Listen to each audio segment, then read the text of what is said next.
नमस्कार मित्रों, आज की इस वीडियो में मैं आप सभी से शेयर करूंगी सोमवार उद्यापन व्रत की विधि। सोमवार उद्यापन हमें कैसे करना चाहिए, इसका क्या तरीका है, कैसे हमें उद्यापन मंदिर में करना चाहिए या घर में करना चाहिए, क्या दान करना चाहिए, कैसे उस दिन व्रत करना चाहिए या नहीं करना चाहिए, पीरियड्स में हम उद्यापन कर सकते हैं, प्रेगनेंसी में उद्यापन कर सकते हैं या नहीं कर सकते। इन सारे महत्वपूर्ण प्रश्नों के साथ आज वीडियो का शुरू करते हैं। और सबसे पहले अगर आप चैनल पर नए हैं तो चैनल को सब्सक्राइब कर लीजिएगा। आप लोग वीडियो देखते पसंद करते पर चैनल को सब्सक्राइब नहीं करते तो चैनल को सब्सक्राइब कर लीजिए। जानकारी कहीं पर भी किसी भी रीजन पर अच्छी लगे तो लाइक शेयर जरूर कीजिएगा। आपके एक लाइक से हमें बहुत ज़्यादा प्रेरणा मिलती है। इस वीडियो की डिटेल जानकारी के बाद भी अगर आपके मन में कोई प्रश्न रह जाए तो आप कमेंट के माध्यम से पूछ सकते हैं मुझे कि क्या प्रॉब्लम है, आपको क्या सब चीज़ें समझ में नहीं आई या आपके मन में और क्या दुविधा है। तो चलिए शुरू करते हैं आज की इस वीडियो को। सबसे पहले प्रश्न ये आता है कि ब्राह्मण को भोजन कैसे कराएं। ब्राह्मण हमें मिलता नहीं है तो ब्राह्मण को भोजन कैसे कराएं। देखिए, ब्राह्मण को अगर आप भोजन नहीं करा सकते तो आप सिद्धा निकाल दीजिएगा। सिद्धा निकाल के आप वो जो कच्चा फूड होता है वो आप ब्राह्मण को, मंदिर में जो पुजारी, अगर ब्राह्मण नहीं मिलते हैं तो मंदिर में जो पुजारी होते हैं आप उनको भी दान दे सकते हैं। या आपके गुरु मंत्र अगर आपने लिया है, आपके कोई गुरु हैं जिनको आपने गुरु माना है तो आप उनके यहाँ पे भी दान की व्यवस्था होगी, आप वहाँ पर भी दान दे सकते हैं। सोमवार का व्रत जो होता है वो 16 सोमवार के व्रत के बाद उद्यापन किया जाता है। ठीक है, 16 सोमवार का व्रत रखा जाता है और उसके बाद उद्यापन किया जाता है। या फिर अगर आप जैसे सावन का व्रत, केवल सावन का व्रत उठाए हो तो उसके बाद भी आप उद्यापन कर सकती हैं। जो सुहागिन महिलाएं होती हैं वो कैसे उद्यापन करती हैं और जो कुंवारी लड़कियां होती हैं वो कैसे उद्यापन करती हैं, दोनों में डिफरेंस पहले समझिए। जो सुहागन महिला हैं वो जब उद्यापन करेंगे तो उस उद्यापन में उनके पति साथ में होना चाहिए। जैसे गठबंधन होता है, जैसे सत्यनारायण भगवान की कथा होती है, वैसे गठबंधन करके आपको उद्यापन करना है। पूजा सारी वैसे करनी है, कथा वैसे करना है, हवन वैसे करना है। ठीक है। और जो कुंवारी लड़कियां हैं वो अपने माता पिता के साथ, अगर पिता नहीं है तो माता, तो एटलीस्ट माता के साथ आपको पूरा पूजा करना है और उनके साथ ही उद्यापन करना है। ठीक है, तो इस तरह से चीज़ें करनी है। अगर आपकी शादी हो गई है तो आप अपने ननद, आप अपने हस्बैंड की बहन को या अपनी बेटी को, जो आपके बुआ सास होंगी, उनको आप उद्यापन में ज़रूर बुलाएं। वो घर के ब्राह्मण होते हैं, उनको हर व्रत के उद्यापन में बुलाना चाहिए। कोई भी पूजा आप शुरू करते हैं, कोई भी पूजा उद्यापन करते हैं तो उनको जरूर बुलाएं। यथाशक्ति उनको दक्षिणा दें। सबसे पहले हमारे वही ब्राह्मण हैं तो उनको अवश्य निमंत्रण दें और उनको जितना हो सके उनको दान भी करें, जितना आपकी यथाशक्ति है। जैसे आप ब्राह्मण को दान करते हैं तो वो जो ननद होती हैं, जो बेटियां होती हैं घर की, वो भी ब्राह्मण ही होती हैं तो उनको भी आपको दान करना चाहिए। कहते हैं सबको दान करके कोई फायदा नहीं, अगर आप अपने बेटी को दान नहीं कर सकते तो आपका सारा दान व्यर्थ ही है, चाहे आप गऊ दान करके आइए। तो सबसे पहले अपने घर की बेटियों को दान करना चाहिए। तो आज के दिन पहले इन लोगों को जरूर बुलाइएगा। उसके बाद अगर आप बेटी हैं और आपने उद्यापन करना है तो आप अपनी बुआ को बुला सकती हैं, बुआ को बुला सकती हैं, मौसी लोगों को बुला सकती हैं, आपके घर के जितने बुआ दादी हैं उन लोगों को बुला सकते हैं तो उनको बुला के, या दीदी जिनकी शादी हो गई है उनको बुला के भी आप ये पूजा करिएगा। एक चौकोर सी चौकी होती है और वो चौकी पर 4 केले के पेड़ से मंडप बनाया जाता है। 4 केले के पत्ते बांध दिए जाते हैं चारों तरफ पे और ऊपर जोड़ के बांधा जाता है, उसको बोलते हैं केले का मंडप। और रंग बिरंगे पेपर से उसको डेकोरेट करना होता है।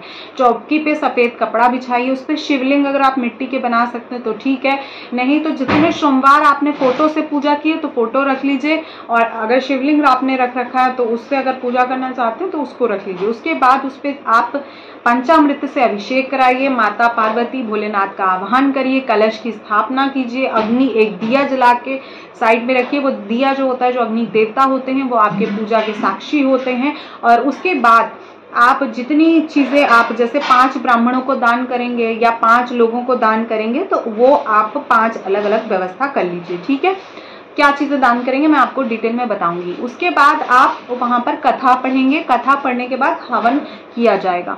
हवन जो किया जाता है वो 108 पंचाक्षरी मंत्रों से भी किया जा सकता है।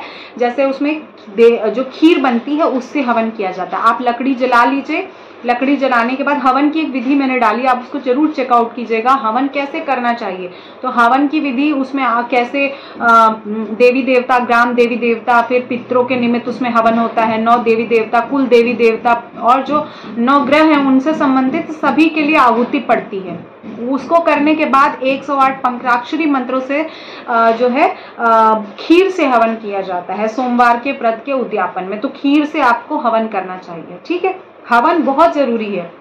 जब भी आप किसी भी व्रत का उद्यापन करें, हवन अवश्य करें। हवन बहुत ही जो है बहुत ही इम्पोर्टेंट इसका पार्ट है उद्यापन का, तो हवन जरूर करना चाहिए।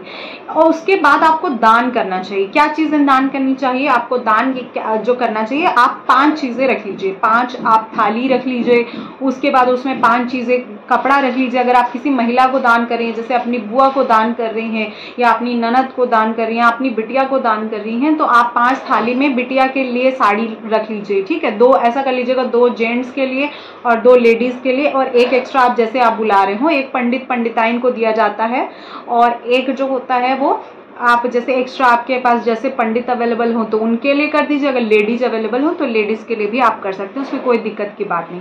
जो लड़कों के लिए आप रखेंगे उसमें थाली में आप 5 तरह का, जैसे 2 कटोरी रख लीजिएगा, 1 चम्मच, 1 थाली, 1 ग्लास हो गया।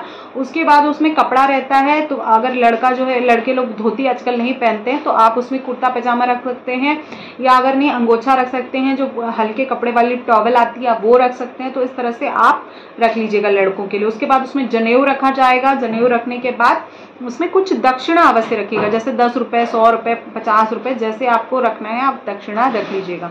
उसके बाद खाने में उनको, अगर खाने आते हैं वो तब तो ठीक है, अगर नहीं आते तो उनको सिद्धा दे दीजिए। सिद्धा के बाद जैसे बहुत सारे पंडित जी लोग होते हैं, उनको कई जगह जाना होता है तो वो लोग नहीं खाते हैं, या बहुत सारे पंडित जी लोग दूसरे के घर का भी नहीं खाते हैं, तो आप उनको देसी घी का दान अवश्य कीजिएगा, ठीक है। तो इस तरह से आप दान कर लीजिएगा। अगर आप महिला को दान कर रहे हैं, जैसे पंडिताइन को दान कर रहे हैं, तो आप देख लीजिएगा उनको भी 5 बर्तन होंगे, जिसमें 2 कटोरी, 1 ग्लास, चम्मच और थाली रहेगी, तो 5 ये हो गई। उसके बाद आप साड़ी दे सकते हैं। साड़ी अगर देने में समर्थ नहीं है तो हैंकी वगैरह दे दीजिएगा। ऐसे पंडित जी के लिए भी कर सकते हैं, अगर आप देने में समर्थ नहीं है तो हैंकी रख लीजिएगा, ठीक है। और उसके बाद उसमें जैसे आप यथाशक्ति है दक्षिणा डाल दीजिए। सुहाग की सामग्री जरूर डालिए, जैसे आपके पास नहीं शक्ति है सबको देने के लिए, तो किसी में सिंदूर डाल दीजिए, किसी में बिंदी डाल दीजिए, किसी में कंघी डाल दीजिए, किसी में लिपस्टिक हो गया, किसी में काजल हो गया, ऐसे डाल के भी आप दे सकते हैं। लेकिन 16 श्रृंगार माता पार्वती को अवश्य करिए, क्योंकि देखिए माता को कैसे मनाते हैं, पिता को कैसे मनाते हैं, माता प्रसन्न होती है तो पिता ऑलरेडी प्रसन्न हो जाते हैं। तो इस तरह से आप माता को जो सुहाग की सामग्री चढ़ाएंगी वो आप दान कर दीजिएगा। ऐसे ऐसे पार्ट वाइज आप रख के उसको दान दे दीजिएगा। नहीं हो तो चूड़ी भी आप 2-2 करके भी डाल सकते हैं सब में। तो इस तरह से आप दान करिएगा। उसके बाद सोमवार व्रत की कथा का जो पुस्तक आता है उसको जरूर दान करना चाहिए, ठीक है। उसको दान अवश्य करना चाहिए। तो 5 आप पुस्तक मंगा के पंडित जी को भी दे दीजिएगा, पंडिताइन को, और उसके बाद जो आपके जो परिवारजन होंगे या जिनको भी आप देना चाहें, आस पड़ोस की जो महिलाएं हैं या जिनको भी आपने बुलाया है उद्यापन के दिन, उस दिन आप उनको भी दे सकते हैं। जब लोगों को उद्यापन का भोजन कराएं तो ऐसा भोजन कराएं कि वो वापस से दोबारा जाके कहीं और भोजन ना करें, ठीक है। तो इस चीज़ का आप ध्यान रखिएगा कि वो भर पेट खा के जाएं, और ना तो आप उनको पैक करके भी दे दीजिए, वो खा लें, उनको दोबारा ना खाना पड़े, ऐसा उनको भोजन कराएं, ठीक है। भोजन अच्छे से बनाएं, बिना लहसुन प्याज के बनाएं, और यथाशक्ति दक्षिणा अवश्य दें। तो इस तरह से आप सोमवार व्रत का उद्यापन कर सकते हैं, ठीक है। और इसमें मैंने कुछ विशेष चीज़ों का नहीं आपको बताया, जैसे कि कुछ विशेष चीज़ें आपको नहीं बताई, जैसे पंचामृत क्या होता है, तो आप कई वीडियो में बताया है कि आपको क्या करना चाहिए। दूध से, गंगा जल से, दही से, धृत घी से और चीनी से, इन 5 चीज़ों से भगवान का अभिषेक करवाया जाता है। ये अभिषेक करके आप इसको पहले आंखों में लगा लीजिए, और उसके बाद घर के किसी भी पेड़ में या मंदिर प्रांगण में आप डाल सकते हैं, बस तुलसी के पेड़ में मत डालिएगा, बाकी आप सब जगह इनको डाल सकते हैं। तो इस तरह से पंचामृत से अभिषेक आप करा लीजिएगा। ये साधारण विधि बताई है, और बहुत अच्छे लेवल पे तो आप गौदान कर सकते हैं। प्रॉपर जो जितने 16 आपने सोमवार का व्रत किया है तो उतना ब्राह्मणों को भोजन करा सकते हैं, अखंड पूजन करवा सकते हैं, शिव महापुराण का पाठ कराया जाता है लोगों द्वारा, तो इस तरह से भी आप करा सकते हैं, नहीं तो इस तरह से भी आप देख सकते हैं। अगर आपको सोमवार व्रत की पुस्तक ना मिले तो शिव चालीसा का पाठ भी आप जो है छोटी पुस्तक आती है उसका भी दान कर सकते हैं। अगर आपको इसके अलावा भी कोई क्वेश्चन बचा है, पीरियड्स में करना है तो कैसे करना है, तो इसके अलावा भी अगर कोई क्वेश्चन बच जाए तो आप कमेंट से पूछ लीजिएगा, ठीक है। और जानकारी कहीं पे भी किसी भी रीजन पे अच्छी लग रही हो तो लाइक शेयर जरूर कीजिएगा। चैनल पे पहली बार विजिट कर रहे हैं तो प्लीज़ चैनल को सब्सक्राइब कर लीजिएगा। आप लोग सब्सक्राइब नहीं करते हैं तो प्लीज़ चैनल को सब्सक्राइब कर लीजिएगा। पीरियड्स में आप कैसे करेंगे? पीरियड्स में उद्यापन किसी भी कीमत पे नहीं किया जाएगा, ना तो व्रत उठाया जाता है ना उद्यापन किया जाता है। कब उद्यापन करें? अगर हमारे पास टाइम है तो हम कब उद्यापन हमें करना चाहिए? कार्तिक मास में भी कर सकते हैं और सावन मास में करें तो बहुत ही श्रेष्ठ होता है, ठीक है। किसी जैसे शिवरात्रि पर किसी दिन सोमवार पड़ रहा है तो उस दिन भी आप कर सकते हैं। किसी प्रदोष पे सोमवार पड़ रहा है तो उस दिन भी उद्यापन कर सकते हैं। जैसे अभी 30 तारीख को पड़ रहा है प्रदोष, उस दिन आप उद्यापन कर सकते हैं, कोई समस्या वाली बात नहीं। उद्यापन का समय क्या होना चाहिए? हवन किस समय करेंगे, पूजा किस समय करेंगे?